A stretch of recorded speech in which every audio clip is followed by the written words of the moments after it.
got us onto Twitter, and I wonder if you're noticing from your trip in Washington whether or not Twitter is changing the way that journalism and news is reported in the States, or is it overrated, as one economist was saying in the newspapers here this morning? Well, it's quite interesting because there are a number of different strategies. I mean, I work with companies to help them, sort of evaluate what works for them, but the media are using it extensively. There's a senator involved in the Sotomayor confirmation hearings, as well as the healthcare issue, who posted a rather infamous Twitter last night saying that Mr. Obama, if you think you're a hammer, we are not your nail, and is objecting to the way in which he's going about telling them they should be out there doing their jobs. It has become the means by which people communicate. I was very careful about Twittering in and around the White House and Capitol Hill because there are some fairly iconic Twitterers such as Anna Marie Cox and Mark Knoller from CBS News and others in the room who Twitter the briefing by Robert Gibbs, and you just sort of say, okay, no, I'm going to step back away from the table because there's a number of delicate egos.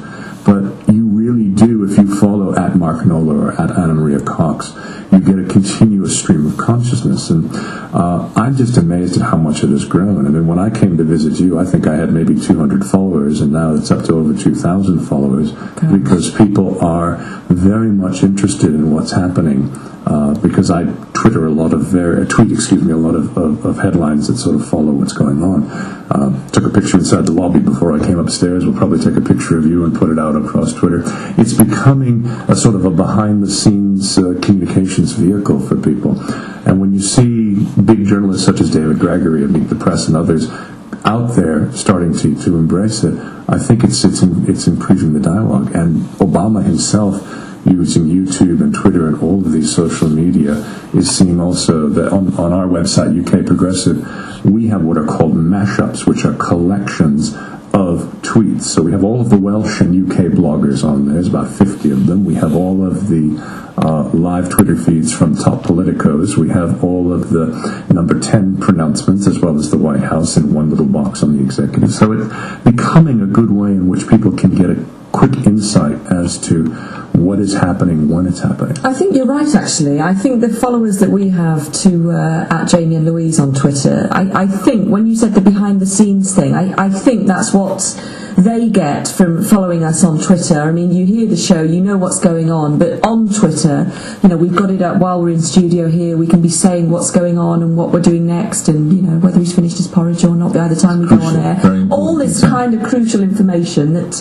you don't get a chance to mention. Absolutely. Goes on Twitter, and it's just kind of a little bit of an insight, and I think people like that, don't they? They do. It makes you, and you especially, Louise. I mean, you are a prototypic excellent Twitterer. Thank you. Because you let people know what's going on in your daily life. And an icon. Yeah. I wouldn't go that far. Our good friend Dragon Wheels, yes. Craig Whitney, his marketing agency, Granger and Whitney, they've done quite a bit of interesting work with folks trying to get on top of the news and on top of what's happening. He's working with an investment firm in London where the 15-minute time it takes for posts to update could mean millions of pounds lost or made if you can get additional information. So I can really understand that there are tremendous business applications for this going forward. I like it because we get instant feedback. If someone's listening to the show and they're on Twitter and we play a track that they love or something happens, they'll get in touch straight away. That's what I like. It's instant. And you use it as a dialogue. There's a lot of people that don't know how to use it as a dialogue because they think it's just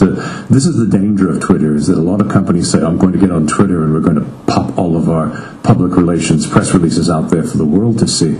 And the Twitterverse will absolutely crucify you for that. They want a dialogue. They want to be able to talk back and forth with you. The other evening I Twitcast the entire results as they came in of the European election.